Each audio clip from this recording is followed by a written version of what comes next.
Conference Committee report on House File number 50, an act relating to transportation. The report is just to the Honorable Melissa Hortman, Speaker of the House, and the Honorable Jeremy R. Miller, President of the Senate. We, the undersigned conferees for House File number 50, report that we have agreed upon the items in dispute and recommend as follows. The report is signed by all three conferees on the part of the House and all three conferees on the part of the Senate. Hornstein moves that the report of the Conference Committee on House File number 50 be adopted and that the bill be repassed as amended by the Conference Committee. I recognize the member from Hennepin, Representative Hornstein, to the Conference Committee report. Thank you, Madam Speaker. And House File 50 is the hands-free cell phone bill.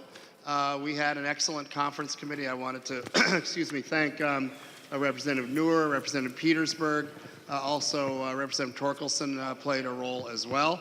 And we had very productive conversations with the Senate, and we came up with a product that I think takes the best of the Senate language and the best of the House language. We were able to address concerns about GPS. The Senate took our language on that, more or less, and as well as the one-touch modality. The provisions in House File 50 in that House version were accepted by the Senate. Unfortunately, the traffic study was dropped, traffic stop study was dropped, but that is in the transportation bill, and I also believe in the public safety bill. So there might be another opportunity to get the House language on that in a different bill. So with that, members, I would be happy to take questions and appreciate your support. Discussion on the motion to adopt the Conference Committee report. Representative Miller. Thank you, Madam Speaker. And Representative Hornstein, thanks for going to Conference Committee on this and working through the details. This is a better bill than when it left here. But I do have a couple questions, mostly for clarification, if he will yield to a couple questions. He will yield. Representative Miller. Now, Representative Hornstein, I am a visual learner, so I'm going to kind of demonstrate. I hope the Speaker will bend the rules a little bit. It isn't really a prop. It's just a way to understand. The way that I read the bill in Section 1B are kind of the exceptions to what a wireless device is. So that's in 1.22, starting there, okay? The way that I read this, those are the things that don't apply to what it would eventually be a violation in this. Now, the question that I have as definition, I have two quick questions for you, and then I have a couple quick follow-up questions. I'll give both of these to begin with.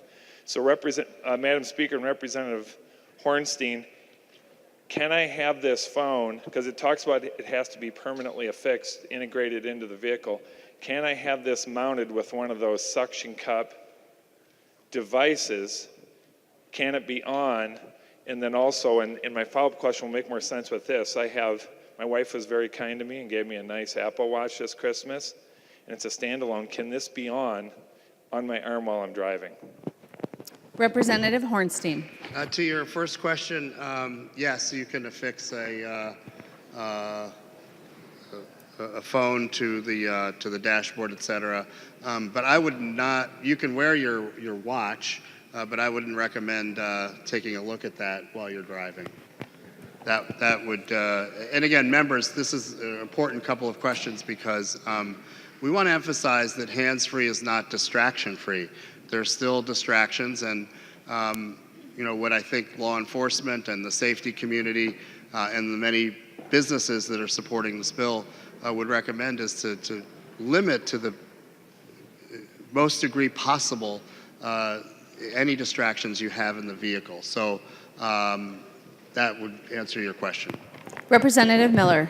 Thank you, Madam Speaker. Will Representative Hornstein yield to another question? He will. Representative Miller. Thank you, Madam Speaker. And Representative Hornstein, so just to clarify, my watch does not need to be turned off while I'm driving.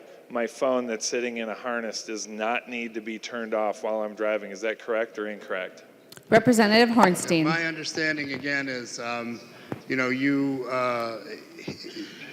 the one thing you have to understand on this bill is that it's hands-free means no hands on a cell phone. And so that would, again, I would not recommend you have that watch available to you when you're driving. I think that is a major distraction. But the most important thing, members, here is not what you can get away with. It's making sure that you are limiting your distractions to the greatest degree possible. So when we say hands-free, we mean hands-free. Representative Miller. Thank you, Madam Speaker. Well, my concern is Representative Hornstein, and this has been the challenge with these bills, is it isn't what you can get away with. I agree with you. Fundamentally, we shouldn't be distracted. We should be on the road, but there are violations that are involved, members, and so when law enforcement pulls someone over, these are going to be the distinctions that are either decided at that point when they're pulled over or when they go into traffic court or something like this. And so these details are important. And while I fully agree, the concern that I have, in Representative Hornstein, I respect you a ton, but I'm not asking you to get this into the bitter details necessarily, but I don't know if we still know yet. I'm envisioning getting pulled over, and this may be sitting in its dock, or I may have my watch. And the way that I read this, the law enforcement could say, you were distracted in some way. And I just want to make sure, maybe the bill doesn't read that way. The way that I read that, that's left open for some possible confusion at that place. So if you could just give us some assurance of that. I'm actually trying to get this to where I can vote for the bill, so I just need clarification on this. Thank you. Representative Hornstein. Thank you, Madam Speaker. Representative Miller, in state law 169.14 is a broader distracted driving provision. And so if you are driving in such a way that is dangerous or that causes law enforcement concern, and then you're pulled over, there are a variety of different statutes that you could be cited for. So in terms of those specific examples that you give, I think you would only be stopped if you were exhibiting some behavior that would cause suspicion. Maybe you're going from lane to lane, maybe you're speeding, slowing down. I mean, a variety of different activities would maybe be cause for your being pulled over. Representative Miller. Thank you, Madam Speaker. Further discussion to adoption of the conference committee report. The member from Carver, Representative Nash. Thank you, Madam Speaker. If the author would yield. He will yield. Representative Nash. Thank you, Madam Speaker. And Representative Hornstein, I've shared some of my concerns with you from the day that you dropped the bill back in January. And the principal concern that I have is this. I put my headset on every day when I get into my vehicle, and I wear it very faithfully, and I always ask my phone to perhaps call you or my wife or one of my kids, or to send a text to somebody that I need to send a text to. And I do it all through voice command through my Bluetooth. And I realized after investigating this that there's really no way to annotate that in my phone.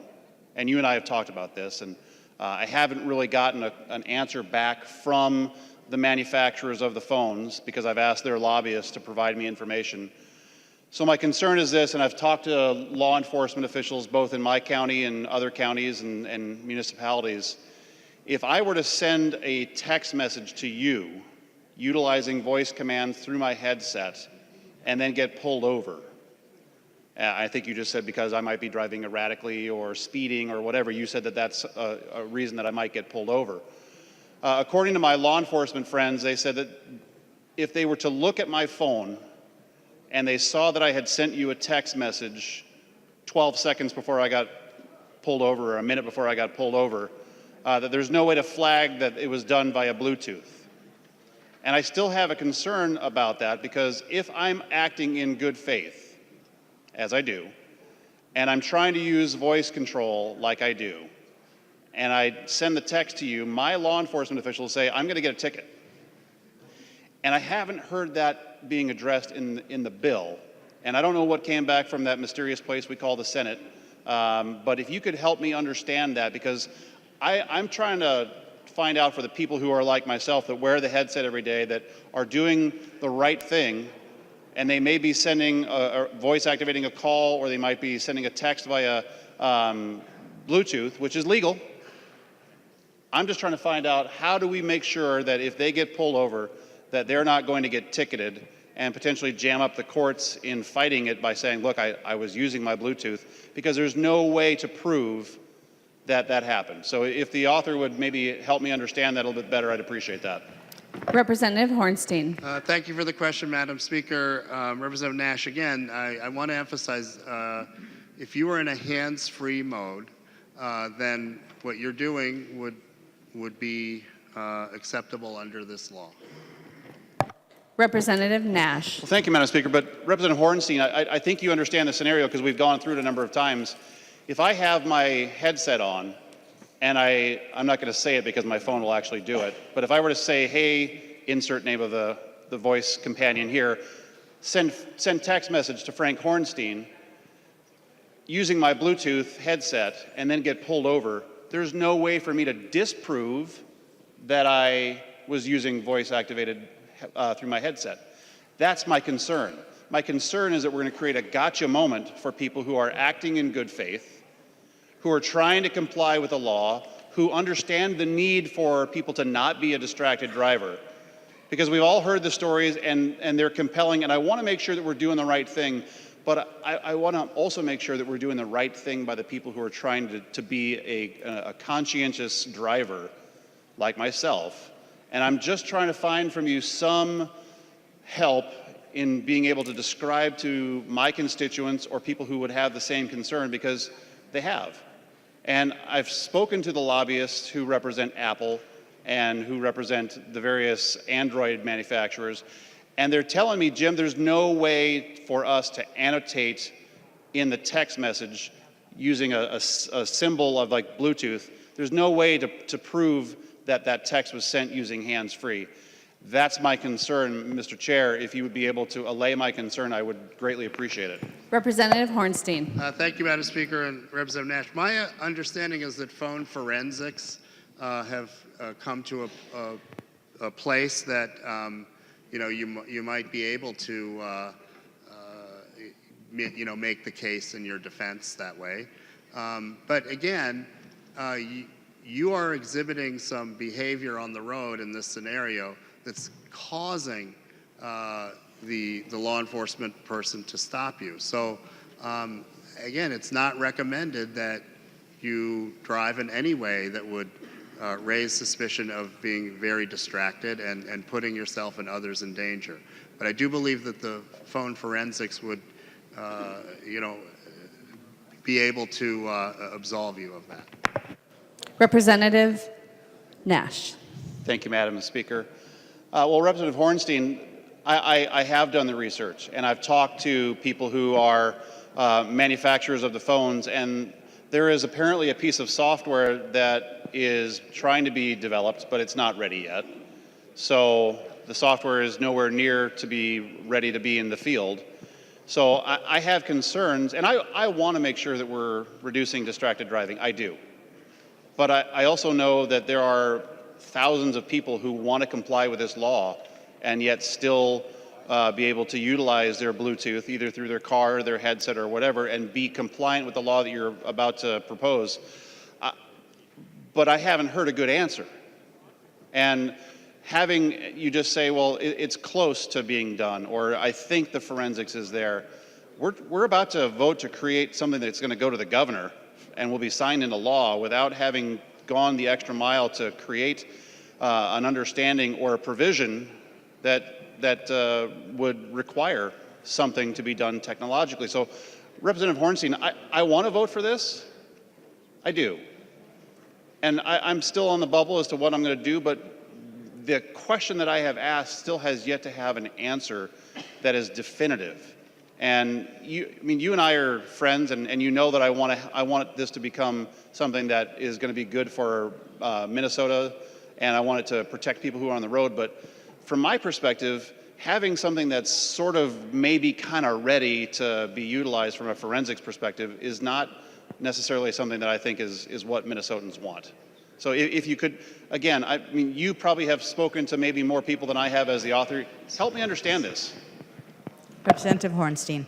Madam Speaker and Representative Nash, again, let's keep in mind that in the scenario you're describing, the burden of proof is on the state.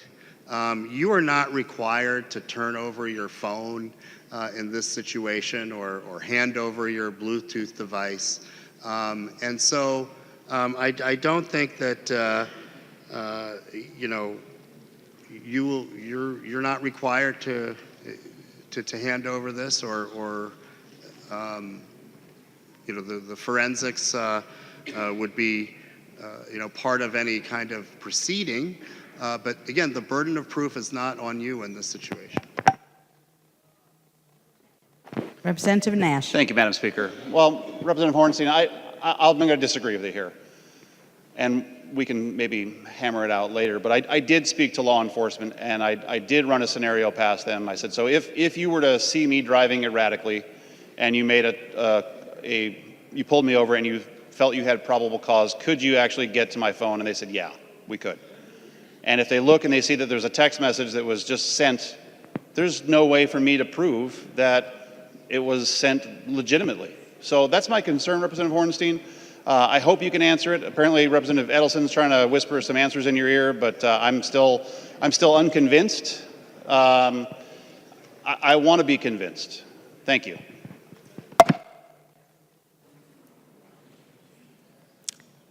Representative Munson. Thank you, Madam Speaker, and thank you, Representative Nash, for helping hammer home the point that I brought up in the original debate, and that got me so frustrated, because this bill really goes further to legalize voice texting, which all of the studies out there show voice-to-text technology is so much more distracting than holding a phone to make a phone call. Yet, this bill goes further to allow people to send text messages by voice, to receive social media updates, and to send and receive emails, to actually compose emails while driving down the road. And the level of cognitive distraction that this causes is much more severe than just holding a phone while talking.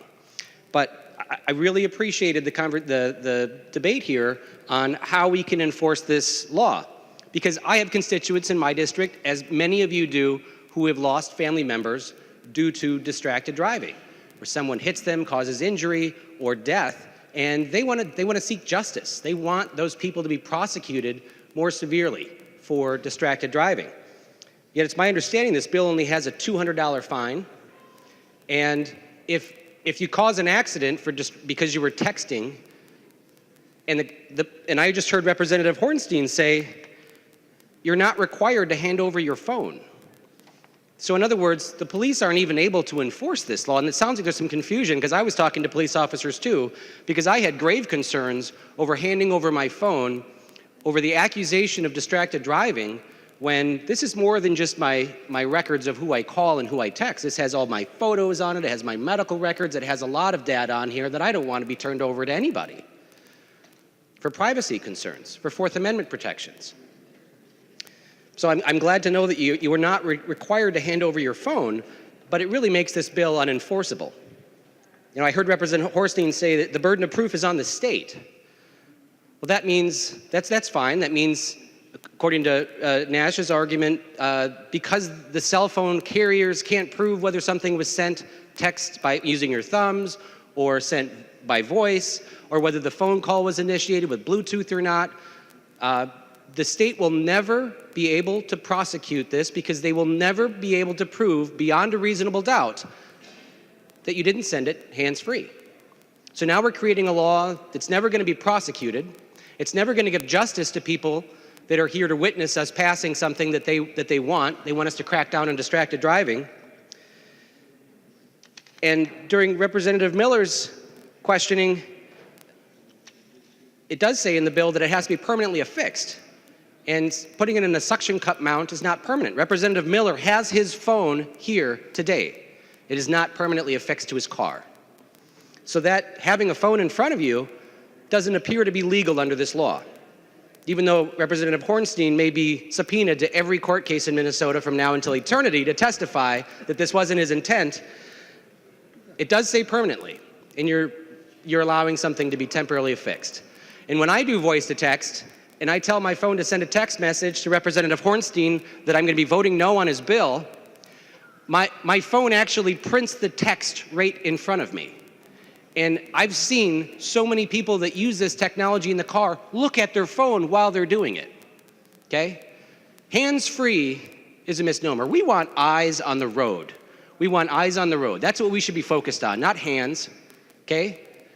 Whether you're using your hand for your phone, or you're eating a taco, or you're holding on to a 64-ounce soda between your legs, or you have Fluffy on your lap, we have distracted drivers out there, and our existing law under 169.14 bans distracted driving. And one of the concerns I have on this bill, and Representative Hornstein, if you'll yield to a question. He will yield. Okay. Representative Munson. You had said that during the debate with Representative Nash, he was concerned about what happens when the police pull him over, and maybe as Representative Miller said, he has a smartwatch on his wrist, and you said that law enforcement has to pull you over first. So is having a cell phone in my hand up against my head, and a police officer sees that, is that a primary offense where a police officer can pull me over? Or do they have to wait for me to be distracted driving, swerving on the road or doing something erratic before they pull me over? Representative Hornstein. Thank you, Madam Speaker and Representative Munson. So, yes, so keep in mind, we are building on the existing texting while driving law here, which is a primary offense. So if you are using your cell phone and it's not in a hands-free mode, then yes, that would be cause for law enforcement action on this. But again, if you are driving erratically or in a distracted way, as Representative Nash was giving in his case study, under 169.14, you would be subject to action. Representative Munson. Okay, so that I guess changes the argument that Representative Nash had brought up for concerns, and especially when it comes to smart watches, because smart watches are now illegal to have on your wrist while driving. And there's a lot of people in this room that have smart watches and wear them. If I had remembered to charge mine, I'd probably have one on today too. So we're lawmakers. We're writing laws that everyone in this state must follow. But I would be willing to guess that lawmakers, if this bill is passed, are going to get in the car and not take off their smartwatch every single time they get in the car. And so we need to be clear on the laws that we write so that they can be properly enforced by the court of law. First of all, we have a law that we can't enforce because we don't even have the data to show that they were distracted driving, because we've created so many exemptions to distracted driving to allow for composing emails and all this other stuff. We can't even enforce this law to start with. So now we have a useless law. But then we have the ability now, we're empowering the police department to pull over anyone on the road. Anyone on the road can be pulled over because they have a smartwatch. Whether it's on or off, it's on their person. It is not permanently affixed to the vehicle. Representative Miller has a smartwatch. His phone doesn't even have to be in the same state. His smartwatch is a cell phone. And it is not and will never be permanently affixed to the vehicle. So you're writing a law that we're going to vote on today that makes it illegal to own a smartwatch and have it on you. I offered an amendment that would clarify this. I also offered an amendment that would have banned texting while driving, period, whether by voice or not, because that's what's distracting. And that's a growing trend that's killing people in the states that have passed laws similar to this. And I mentioned on the House floor earlier that California, because they've had so many deaths due to voice to texting, people sending emails and doing social media updates and having Twitter read to them while they're driving, that they actually tried to ban this dangerous behavior, more distracting than what you're doing today. And the automotive industry came out in force to lobby against it, to kill that bill, because they love selling those $3,000 upgrades to vehicles so they can integrate all the social media stuff. You're making it illegal to have a small device in front of you, yet there's an iPad built into the dashboard of vehicles that's more distracting. And this bill does nothing to do that. So I don't know how to tell my constituents that want something to ban distracted driving that we actually passed a law that, first of all, can't be enforced. Even if it could be enforced and we could somehow find evidence to show it was not sent by voice, it's a $200 fine for running over grandma. And we're empowering police to pull anyone over and give them a ticket, even if it can't be proven in court. Someone has to take a day off of work and show up to court, and hopefully everyone in the jury understands that you can't prove beyond a reasonable doubt they didn't send it by voice just to get off. We are burdening our courts with a law we cannot enforce. I would urge members to vote no on this so that we can actually figure out a distracted driving bill that makes sense. Thank you, Madam Speaker. Representative Hornstein. Thank you very much, Madam Speaker. I just want to respond to a couple of the statements you made, Representative Munson. In terms of the smartwatch, we have defined several times in this bill, 2.8, 2.9, that we don't want people to be watching streaming videos, gaming. You know, law enforcement is saying now people are engaged in gaming while they're driving. And so that is very clearly prohibited in this bill. The definition of wireless communications device, that's not new language. That's from the existing texting law. You can see that in 1.18 and 1.21. And I want to correct you on your fine. In 3.7, you had mentioned it's $200. It's actually clearly stated here it's $275. So I think there was just a lot of inaccuracies and factual errors in your statement. And I think this law is very clear in terms of what's acceptable and what's unacceptable. And I want to remind the body, and I want to remind the people of Minnesota, that this is not what you can think you can get away with. We don't want anyone driving in a distracted way. You had mentioned California. California, since this law was passed, has a 22.1% fatality decrease. So we know this law works, members. In other states, it works.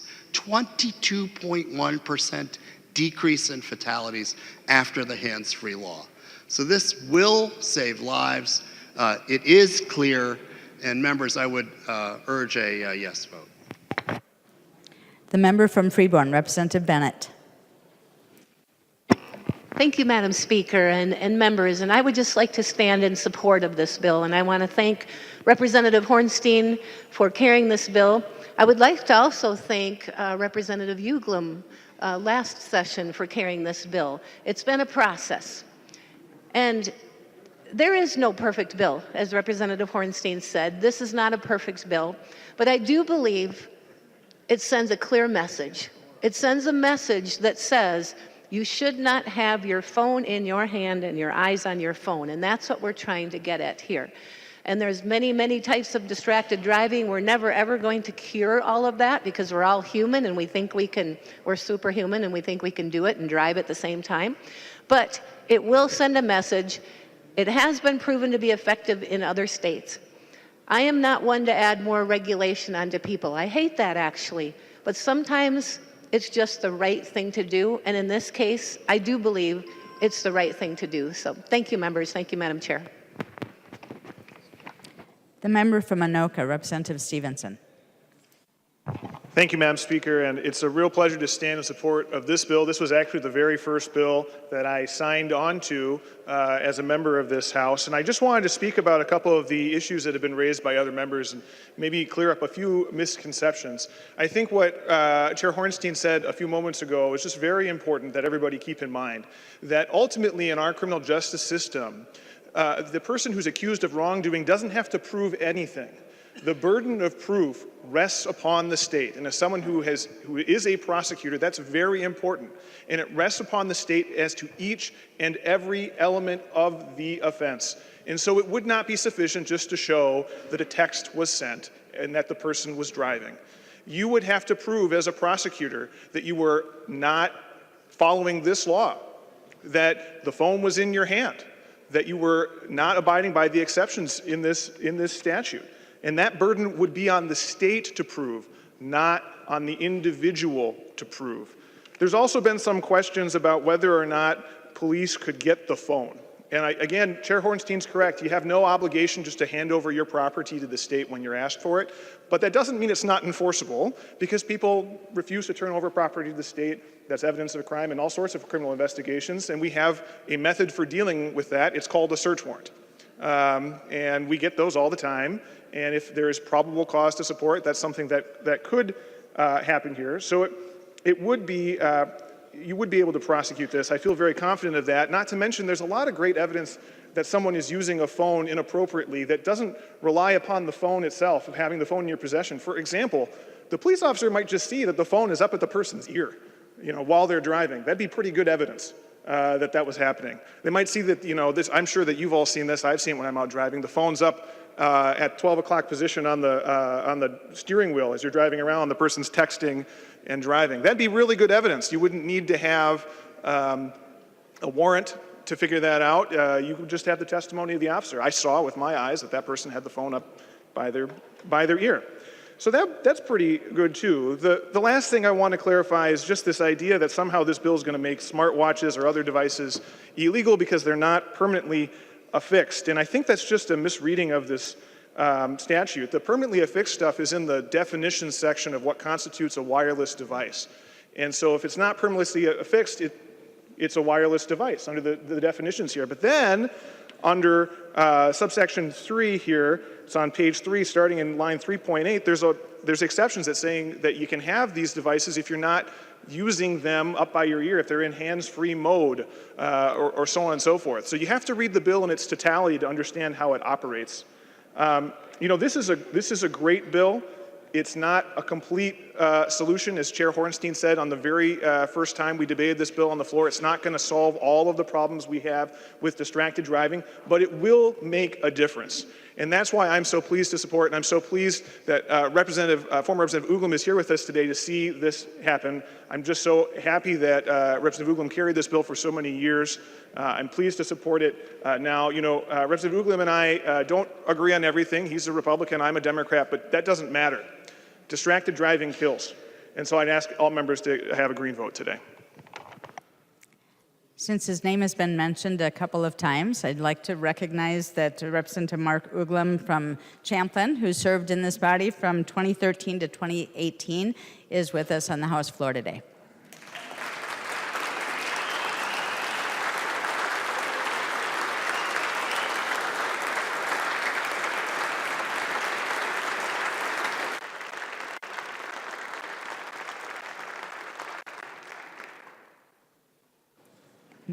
The member from Dakota, Representative Hewitt. Thank you, Madam Speaker. And members, once again, I rise to support this bill. Over the weekend, I got a call from a colleague covering a helicopter base. And yes, he transported an individual high school student to an ICU here in the cities that was distracted driving and texting. This is a common call. This is a common situation right now. And Representative Nash and Representative Munson, I get it. We want to do it right. We do want to do it right. And I'm going to bring you back in history to a time when we debated over a seatbelt law in this same body. And the same debate happened. How are they going to enforce it? How are they going to know that I had my seatbelt on or off? They do. They did. And the troopers and the police officers did it right, because now we're at about a 90% compliance with seatbelt laws. How do we know that? Again, I bring back the fines that are levied against somebody driving without a seatbelt. They don't exist. They're gone. Very few pay fines on this anymore. So I ask you for the students, I ask you for my industry, the emergency medical services industry, let's do this. Let's do it today. Let's get it off the floor. Let's do this for our kids. Thank you, Madam Speaker. The member from Waseca Steel, Representative Petersburg. Thank you, Madam Speaker. I was going to also point out the fact that some of the confusion of the beginning testimony, or at least discussion, revolved around just the definitions of what is a wireless device and what is an integrated device, and not intended to denote whether or not you can do it in hands-free or not.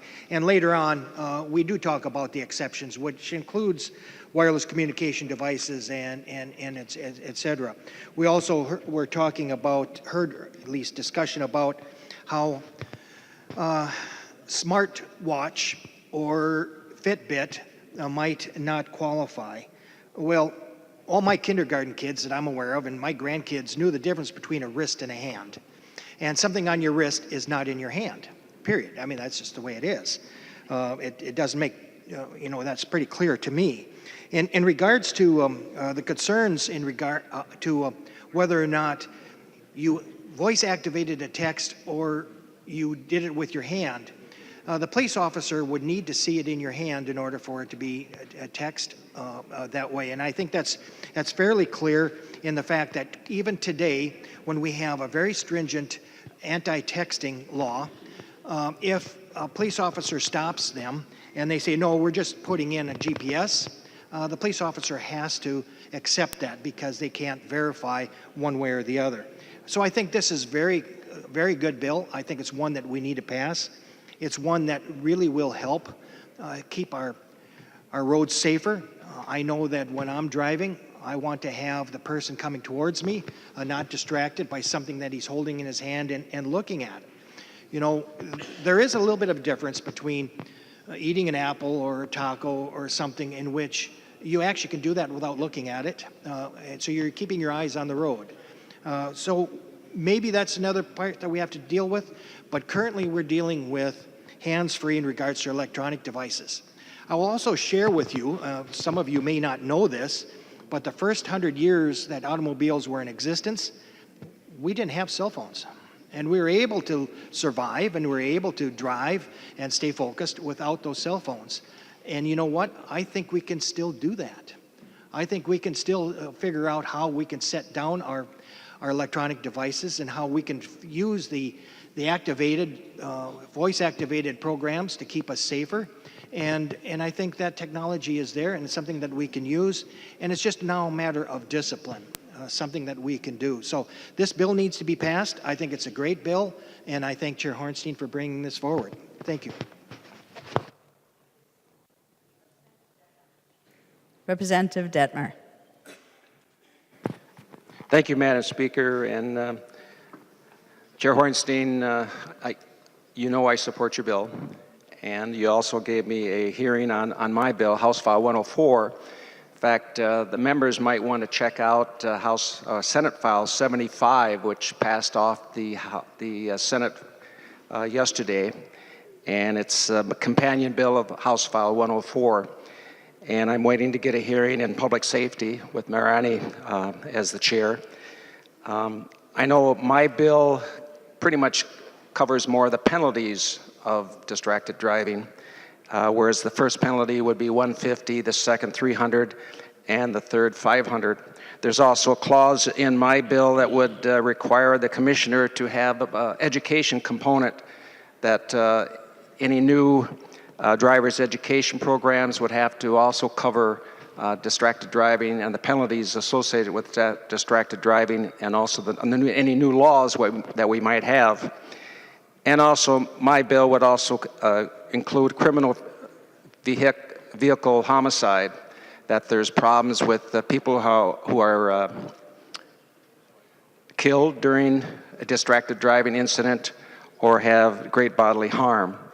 So I would hope that maybe as we go forward with this, that you might hear House File 104 coming before the body also, and that we can take a look at some of the issues there and maybe make things even better in this situation. Thank you, Chair Hornstein. The member from Brown, Representative Torkelson. Thank you, Madam Speaker, and members. Just rise to express my appreciation first for former Representative Uglem for his work on this bill and this issue in the past. My appreciation to Representative Petersburg for his work on the conference committee. The bill comes back to us minus some things that we objected to, and I'm happy to see those gone. And finally, to Chair Hornstein for his work on this bill and his work on the conference committee with the Senate to make this a good bill. It's not perfect, but neither is the way we drive. We've been exposed to some great technology over the last decade or two that we find very useful. We find it very handy, but we also find it addicting, frankly. And we don't have to do these things while we're driving, but we do have to drive safely. And if we allow this technology to distract us and we cause harm to someone else, we're doing the wrong thing, folks. We don't have to text and drive. We don't have to do anything but drive when we drive. We choose to do other things while we're driving, but that's a choice that we each make. And some of us make that choice poorly, and we do things in our cars that we should not be doing. And this bill sends a message from us here at the Minnesota Legislature that we believe that when you do something in your car that's inappropriate and puts other people at risk, it's wrong. And we're going to give law enforcement a tool that they can use to make our roads safer. I think this is a step in the right direction. We may need to revisit this issue in the future because we all know technology continues to change. What we have available today is going to be different in the future, but at the same time, we are all required to watch out for the other people on the road, and that means that we pay attention to what we're doing when we're behind the wheel. Thank you, members. I urge you to vote green. Is there any further discussion on the adoption of the Conference Committee report for House File Number 50? Representative Lucero. Thank you, Madam Speaker. And if the bill author would yield for several questions. He will yield. Representative Lucero. Thank you, Madam Speaker. So Representative Petersburg used an example that kindergartners could understand the difference between smartphones and smartwatch. So I quickly Googled it up here. Smartphone wrist mount. So if I have my smartphone on my wrist, performing the same functions as a smartwatch, would that be illegal under the language of this bill? And or I still don't have clarity on just a smartwatch. Is a smartwatch permitted or not? Representative Hornstein. Again, Madam Speaker and members, the definition of a wireless communications device is 1.8 to 1.21. And if you look at 2.8 to 2.10, you can see the different items that are prohibited under this bill. Representative Lucero. Thank you, Madam Speaker, and if the bill author would continue to yield. When I'm reading that language, my understanding is that a smartwatch is prohibited under this language. Is my understanding correct or not? Representative Hornstein. A wireless communications device means a cellular phone, a portable electronic device that is capable of receiving and transmitting data, including but not limited to text messages and email, without an access line for service. Representative Lucero. Thank you, Madam Speaker. And that is exactly what a smartwatch does. It sends and receives wireless communication devices. It's capable of doing that. Wireless communication messages, I should say. So that would be prohibited. I also looked up here, the technology, one of the things that I've been saying since I've been in the legislature here is that the law is not keeping up with technology. And one of the many concerns I have with this language is that there are things that are going to be roped in that I think perhaps should be excluded from this. Smartwatches would be one of them. Another would be Google Glasses. I have right here, I pulled it up, I went to YouTube just to give me an example of what Google Glasses looks like from the perspective of the person wearing them. And there are images right in front of the face with all kinds of information. You can browse the web, you can compose messages, you can see it, you can pull up the date, time, all this stuff. So I'm concerned that there's just not enough foresight in what's coming down the road. and what's presently available now.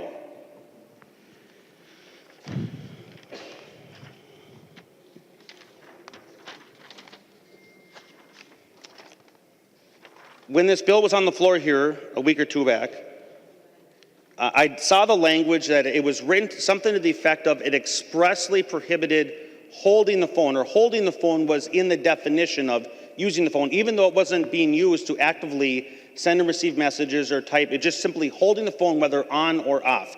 I don't see that language in this language before us, but what I do see is that in regards to the global positioning system, that the person does not hold the device with one or both hands. So can you help me understand, since I don't see the original language regarding holding the device, if the device is powered off, a smartphone, the smartphone is powered off, I'm not using it, but I'm just simply holding it with one hand. Is that prohibited under the language of this bill? Did you ask the author to yield? If the author would yield. Yes, he will. Representative Hornstein. Thank you, Madam Speaker. Representative Lucero. Hands-free is hands-free. Representative Lucero. Okay, so I take that to be yes. So whether the device is on or off, whether you're using it or not, you're prohibited from using it, or I'm sorry, holding it while operating a vehicle. And I can imagine the scenario. In fact, over the Easter break here, members, I'm going to go on a road trip. And as I always do, we have a center, we have captain's chairs in the front, and we have a nice big gap in the van that we normally drive between the two seats. And what do we put in this gap? Lots and lots of junk food. And in addition to the junk food, the mobile phones are there.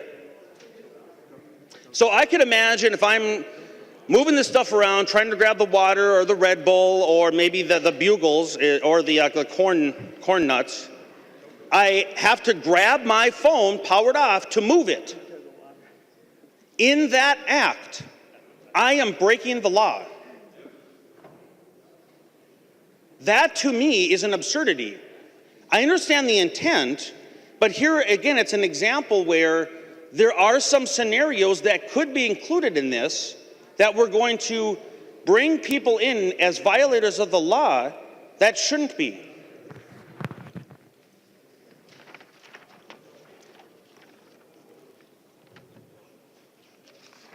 Members, I'll just point out one thing from yesterday. Yesterday we had the discussion on light rail transit operators. And I want to highlight that there was an amendment authored by Representative Runbeck to include several additional provisions that should be prohibited by a light rail transit operator. And among those was the very statute we're discussing here, 169.475. If this gets passed into law, I think members should be aware that because that was voted down, not only are you and I going to be prohibited from wireless communications, limo drivers are going to be prohibited, taxi drivers, city bus drivers, school bus drivers, truck drivers, Uber and Lyft drivers, all kinds of drivers. In fact, nearly every type of driver will be prohibited from operating a wireless device except light rail transit operators. They will be permitted because we voted down that amendment. So, members, I think that's just another example where we should and did have the opportunity to adopt language to improve that bill, and it was my hope that we would have improved this language to not include some of the unintended consequences in this bill. So, Madam Speaker, unfortunately, for these and several additional reasons, I will not be able to support this conference committee report. Thank you. Further discussion on the conference committee report to adopt. House File Number 50, Representative Koznick. Thank you, Madam Speaker. Representative Hornstein, I appreciate the work that you've done on this in the conference committee, and some of the provisions that I objected to previously were removed, so thank you for that. I had a question traveling over the weekend with Uber and Lyft drivers. Can you tell the members how they're going to be affected by this bill, utilizing their business operation models and their GPS systems and their ability to pick up new rides, not just the GPS. I understand that's exempt on here, but how they may be affected, and if you had some conversations with some of those interests. If you would yield, please. Representative Koznick asks the author to yield. Representative Hornstein. Thank you, Madam Speaker. Representative Koznick, I have not heard anything from the industry, the Lyft or Uber industry about this. As long as they're using their cell phones or devices in a hands-free mode, they will not be affected by this. The GPS is allowed, but it's in the one-touch mode. That's what commercial vehicles have been using since 2012 under federal statute and federal rule. So that won't change at all under this bill. Representative Koznick. Thank you, Representative Hornstein and Madam Speaker. I'm not so sure. I think this might be something that we need to revisit. Talking with my Uber driver, as they're driving and driving one person to their destination, they get messages to pick up other drivers that may not necessarily be within their GPS system. It's their separate pooling system. And so I think that's something that we may need to revisit. They haven't reached out to us. That's kind of on them a little bit to do that. But, this is kind of an interesting issue. I have some concerns with encroachment on personal freedoms, and I objected to some of those previously. But I think the time has come that this issue, we make a step forward, and I appreciate the efforts of so many that have done this. And while this bill isn't perfect, I don't want to get in the way of a good start. And so I will be voting for your bill here today. The member from Pope, Representative Anderson. Thank you, Madam Speaker and members. It was a couple of weeks ago we heard this bill the first time on the floor. And when I went home that weekend, I got down to the parking lot and I was thinking about the bill.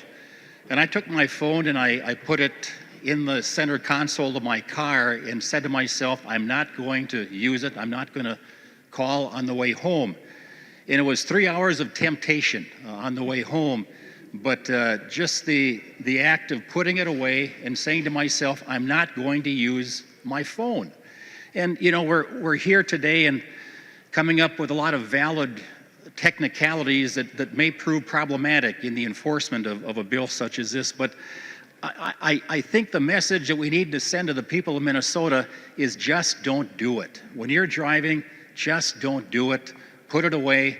And, if anything that we would do, distracted driving and such, would lead to serious injury or accidents, I know we'd feel really, really bad. But so my thought to myself, at least, was when I'm driving, put it away and just don't use it. Thank you, Madam Speaker. Is there anyone else who wanted to speak on the conference committee report? The representative from Crow Wing. Thank you, Madam Speaker. If the bill author would yield. Representative Hornstein will yield. Thank you, Madam Speaker. So Representative Heinz. I had a question come from my sheriff in Crow Wing, and what he's concerned about is that often while in his personal vehicle, he'll be responding or being asked a question relative to emergency in the area. And just a clarification, Representative Hornstein, would my sheriff, according to this language, I think we're looking at 3.19, would my sheriff be guilty of breaking this law if in his personal vehicle he had to respond to some kind of an emergency, some kind of situation that might be occurring in the county? Representative Hornstein. Thank you, Madam Speaker. Representative Heinzman. Yes, under 3.19 to 3.22, all of those scenarios, obtaining emergency assistance, the reasonable belief that a person's life or safety is in danger, authorized emergency vehicle can would be exempted from this. So I think in the scenario you laid out, I think your law enforcement would be covered. Representative Heinzman. Thank you, Madam Speaker. So just to be completely clear, Representative, if he would continue to yield, if he's in his personal vehicle and had to respond to some of these scenarios that we're describing. Are we good? Is that a legal use of a cell phone? The author will yield. Representative Hornstein. Again, I think under 3.19 and 3.20, that individual would be covered. Representative McDonald. Madam Chair, just a quick question for the bill's author, if he will yield. He will yield. Representative McDonald. Representative Hornstein, just a thought, in the other 18 states that have passed this, and perhaps you said it in the debate earlier, I didn't hear, have they seen a decrease of traffic accidents because of the hands-free bill? And the reason I ask that is because this could be a potential that people will conceal their phone down to their seats and take their eyes off the road. And that's unreasonable to do, of course, but you can't legislate every action a person does. So has the state seen a decrease in the traffic accidents that are distracted driving when this passed for hands-free? Representative Hornstein. Thank you very much, Madam Speaker. Representative McDonald, yes. In fact, after states have passed hands-free, fatalities and injuries have gone down dramatically. For example, we mentioned California down 22.1%, Hawaii 26.6%, a 10% decrease in Maryland, 26.5% decrease in New Jersey, 22.1% in New York, 19.6% Vermont, 23.3% in West Virginia. So not only are we seeing a decrease in fatalities, but we're seeing a dramatic decrease. So we are very, very pleased with those numbers, and we hope that that will happen in Minnesota as well. Is there anyone else who has not yet spoken who would like to speak on the adoption of the Conference Committee Report, House File Number 50?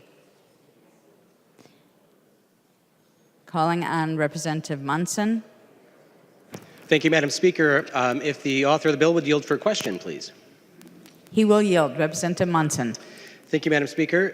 Representative Hornstein, there seems to be a lot of confusion. I'm glad everyone has attended the first hearing in the Public Safety Committee today, because I feel like that's what we're at. We have so many questions about what this bill is doing. I'm just shocked that it's passed the floor. It's went to the Senate.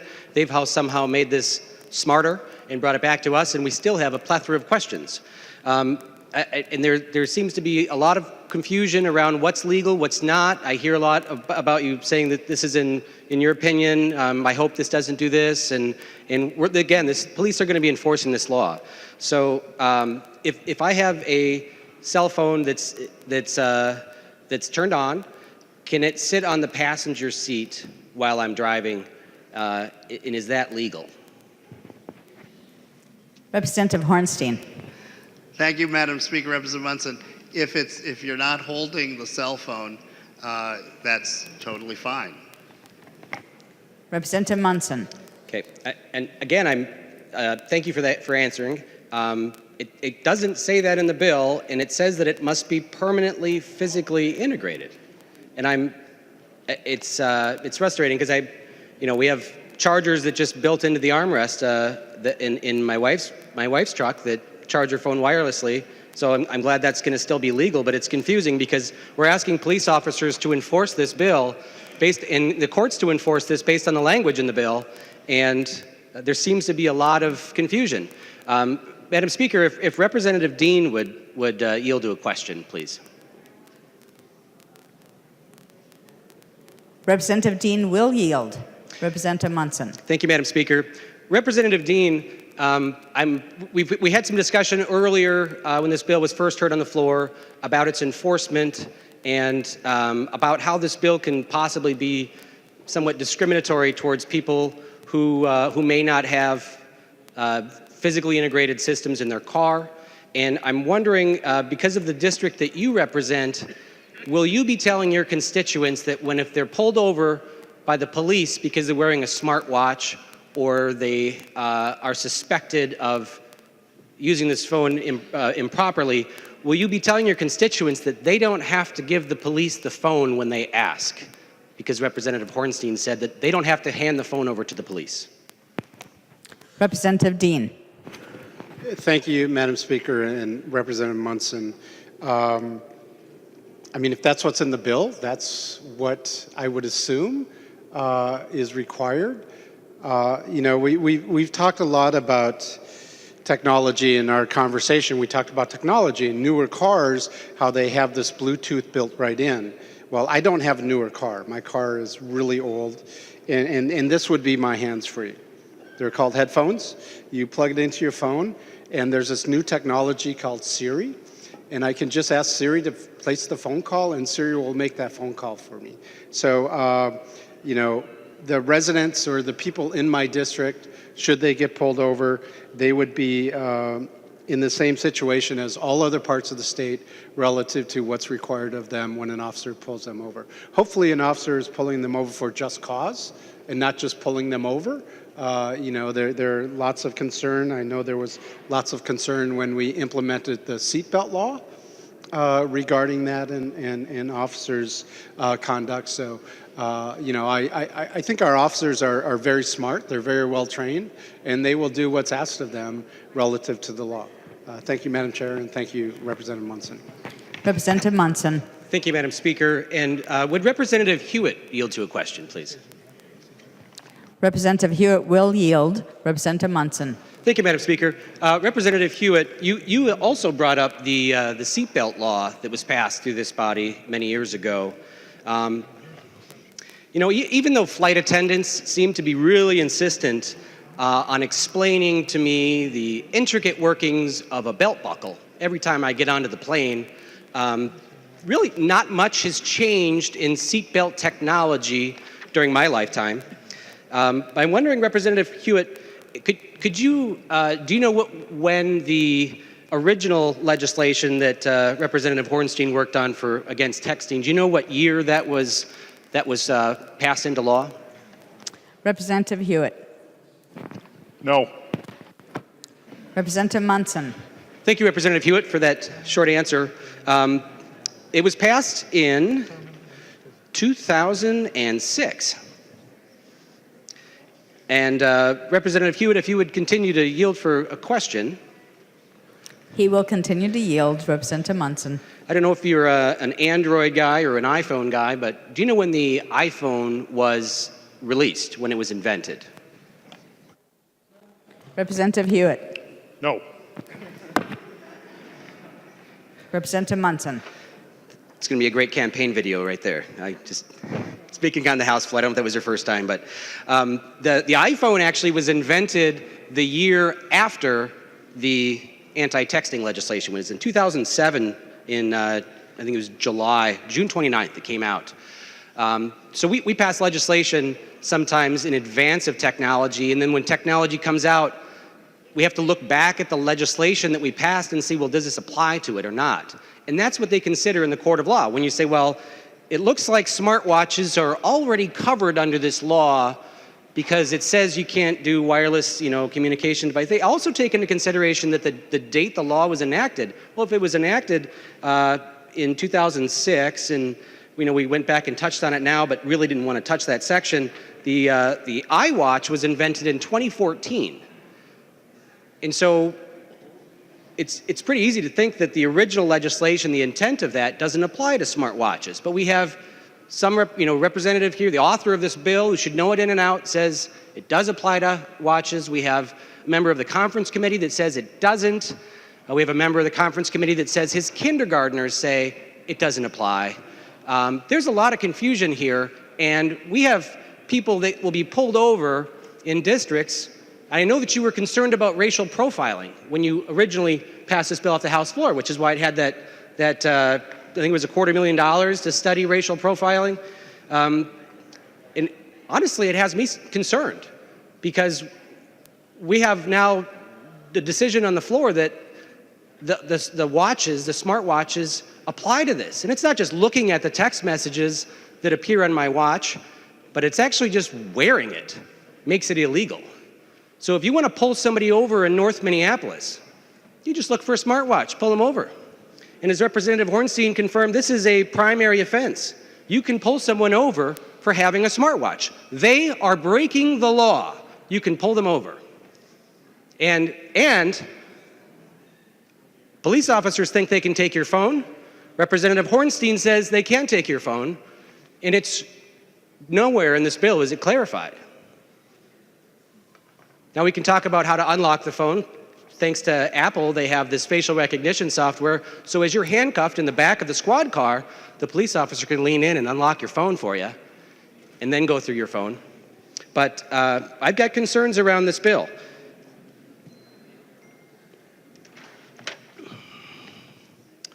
I'm going to be voting no twice today if I was allowed. But I think that's all the questions I have. Thank you, Representative Hornstein and members, for entertaining my objection to this bill. Representative Johnson. Madam Chair and members, I just want to remind Representative Dean, he brought up the earbuds. I want to let the public know as well, if you are using earbuds when you're using your phone, only use one, because it's illegal to have both of them in. And it's a primary offense to get pulled over if you have earbuds in both ears, or headphones. Also, he brought up Siri. Siri works great down here. In fact, I just saw that we're starting to get 5G down here. If you don't have LTE, but only have 3G or less, Siri doesn't work, which is most of greater Minnesota. So this hands-free is great. It'll work in the metro area. But in the vast part of Minnesota, it doesn't work. The member from Blue Earth, Representative Considine. Thank you, Madam Chair. There's only a plethora of questions if you forget about the fact that people are being killed and maimed on our highways, and that this bill works. It's worked every single place, and it has reduced the number of people that are being killed and maimed. Thank you. Are there any other members who would like to speak on the adoption of the Conference Committee Report, House File Number 50? Representative Drazkowski. Thank you, Madam Speaker. I've been listening intently to the debate and read the bill multiple times, and I still don't see, Chair Hornstein, where it says holding the phone in the bill is a violation. It doesn't. Correct me, any member, if I'm wrong. Again, I've read it and read it. It doesn't say holding the phone if the phone is off or not being used is a violation. I'm not seeing it in the bill. So members, as I read the bill, page 1 talks about what a wireless communication device is and what a wireless communication device is not. Okay? And we've talked about elements of that. The next page goes into what an electronic message means and what voice activated or hands-free means. It gives those definitions very clearly. Well, I don't know about clearly, but that's what they focus on. And then the key part of the bill, members, is on lines 2.27 on through much of page 3. And the prohibition is for using a wireless communications device to initiate, compose, send, retrieve, or read, engage in a cellular phone call, including some other things, and access the following types of content, video content, etc. So, members, you have to actually use the phone for those specific things in order to be in violation of the bill. So I heard it discussed earlier, and maybe I heard that wrong, but I thought I heard Chair Hornstein say it's a violation for holding the phone. Members, the way I read the bill, it's not.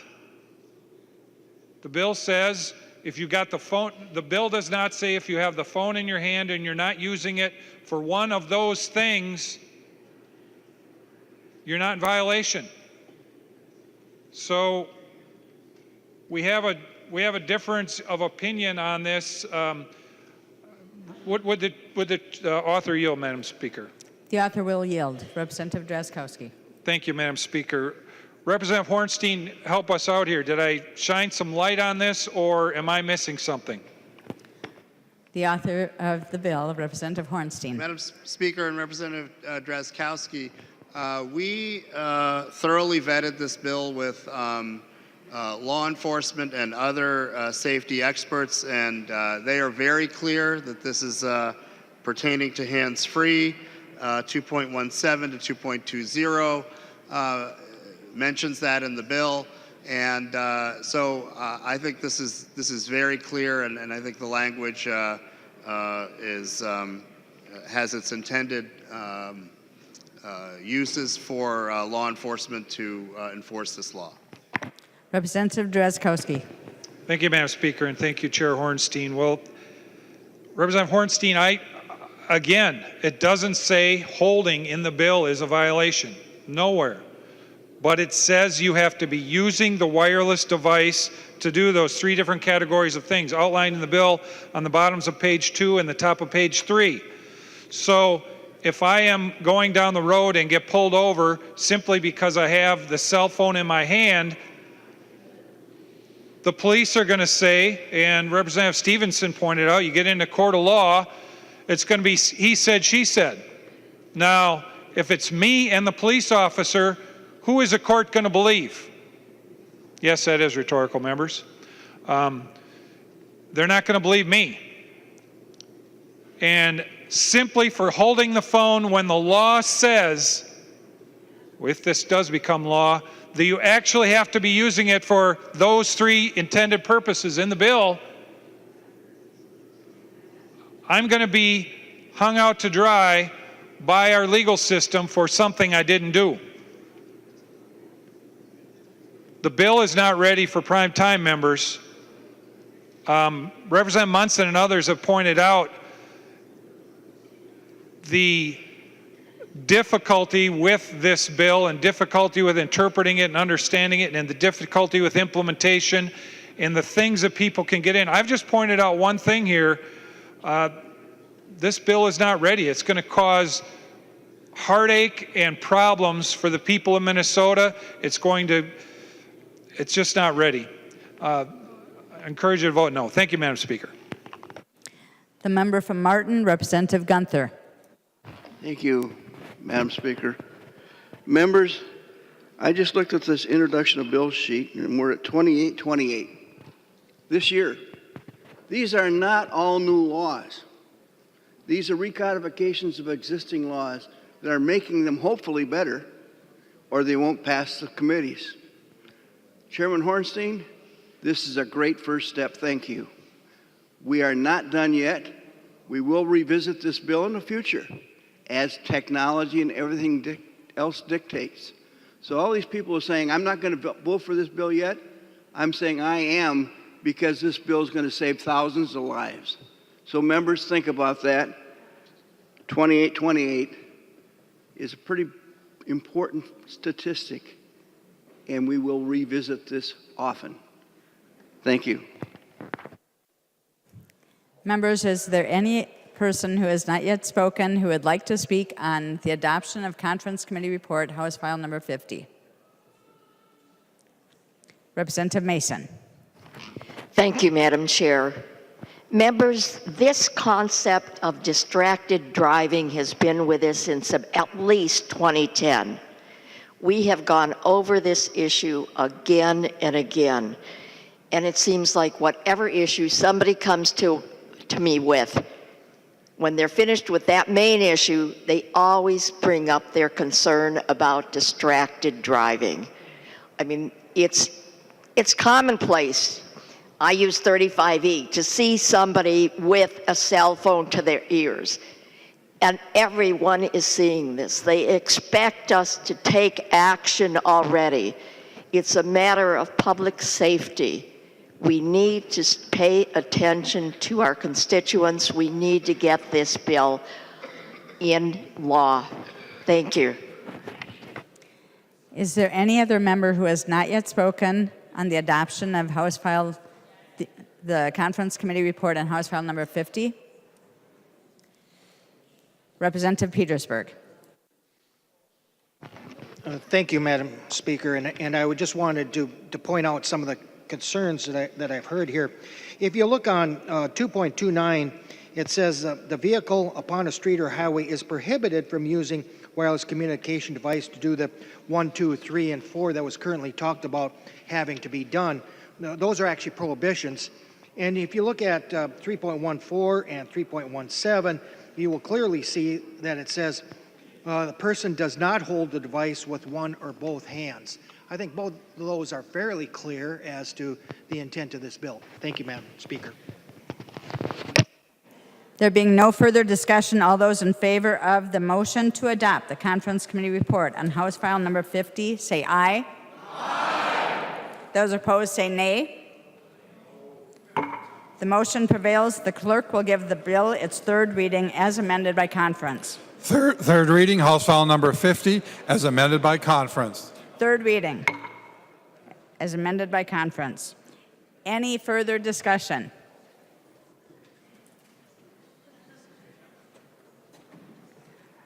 The author of the bill, Representative Hornstein. Oh, thank you again, Madam Speaker and members. Thank you for this good debate we had today. I didn't have a chance to acknowledge Representative Uglem, and I wanted to say thank you because we are here today because of the work that he did over the last couple of years to move this bill forward. Representative Torkelson as well played such a key role in this, our conferees. And I just wanted to clarify just a couple of things before we vote. Number one, you can wear a smartwatch. The issue is what you do with that smartwatch.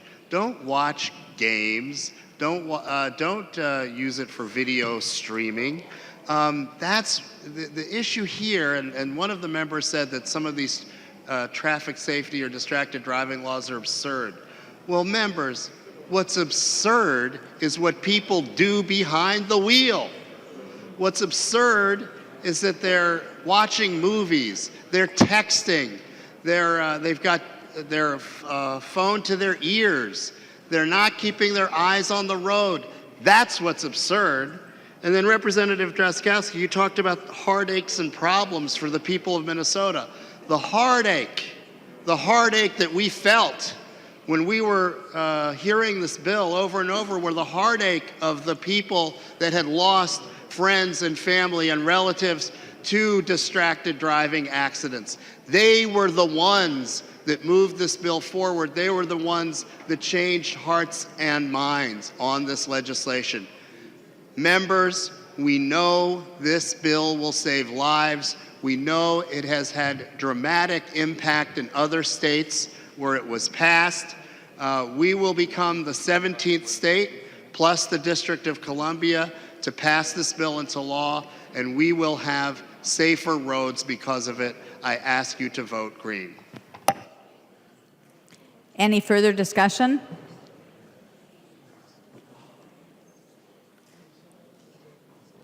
There being no further discussion, the clerk will take the roll.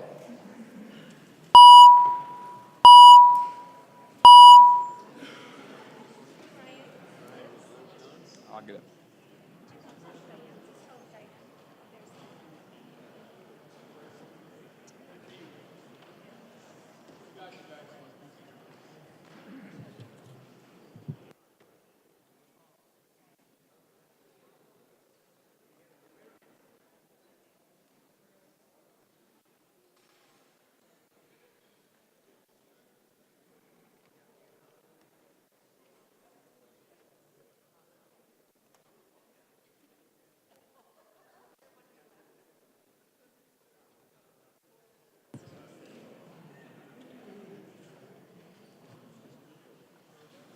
The clerk will close the roll.